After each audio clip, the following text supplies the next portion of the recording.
আসসালামু আলাইকুম রহমতুল্লাহ।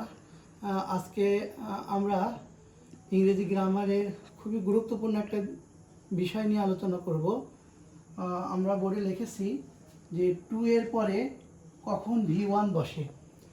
আসলে টু যখন বাক্যে ইনফিনিটি হিসেবে ব্যবহার হয় তখন টু এর পরে ভার্বের V1 বা ভার্বের বেস ফর্ম বসে।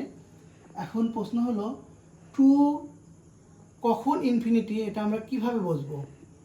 আসলে ভার্বের আগে টু বসে যদি ওই ভার্বের অর্থ তে প্রকাশ পায় তাহলে তখন সেটাকে আমরা ইনফিনিটি বলতে পারি।